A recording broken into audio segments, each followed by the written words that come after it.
I wanted to do a quick video before my 20-minute video posts. I have a longer 20-minute video I have to edit. I did not intend it to be that long, it just happened. But this one was shocking. Like, I was watching Campbell, like I always, Dr. Campbell, as I always do. I've been watching him since early 2020. He is the most interesting person, I think, on YouTube. And the reason why is because I've seen an evolution in him that you can go back in his videos in 2020 and watch for yourself. He is like, I have a grandfather who's a mathematician and very precise, and people who have precise thoughts and are very logical, very, stick to the evidence based folks, they will pull out the papers and they'll show you the studies and they'll explain how the studies were done, how it could have been compromised, or some of the pitfalls in the studies. But for the most part, oh, this looks like a good study. They'll actually explain to you all those expert parts of studying something that you wouldn't know unless you were a doctor.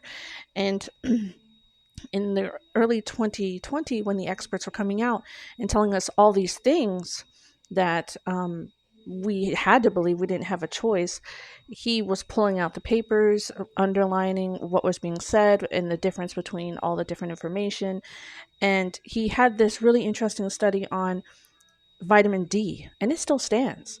Like, the people who were taking vitamin D were less prone to COVID. There's some interesting studies that he went on about there. Turns out this is actually true. Till this day, I don't know the details of it because he keeps making videos about it, but I haven't listened to all of them. But it seems like vitamin D is standing strong as something really important having to do with COVID. But the over time, as I'm listening to him in the background and kind of going between theology and him and all these other things, I've noticed his person and his character changing. And uh, I'm going to do the math for anybody who's interested in Campbell, Dr. Campbell, and the fact that he put out a video yesterday, he deleted it. And he said the agenda is to kind of stay alive. That's the agenda, is to, kind of stay afloat, not to make a video that like destroys everything that you've ever made in this channel. So he winks and he hints now, and you are either hip to it or you're not. Dude's telling you, read between the lines. I'll help you. You go watch his video, listen to what he has to say, because he did a whole video on this study of these mice. Hint, hint, mice. Something happens to the mice. And then he kind of changes the subject and said, oh, I had to delete that video, because he was giving away too much information. I have watched how passionate he's been about his government and coming to the forward and holding those medical experts responsible. And this is his field. These are his colleagues. This is his world.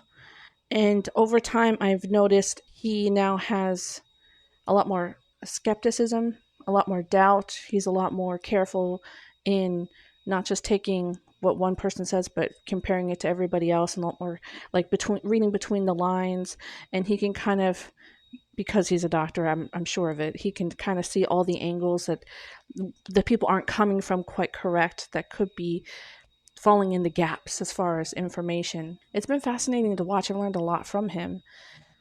But I've also noticed a change in him, the kind of like this lack of faith in not just his government, this kind of disappointment and doubt in even in his world, the world that he's been swimming in for like decades. And the fact that he sits in such an uncomfortable place where he has to confront and prod and poke at a field that he has always loved and respected.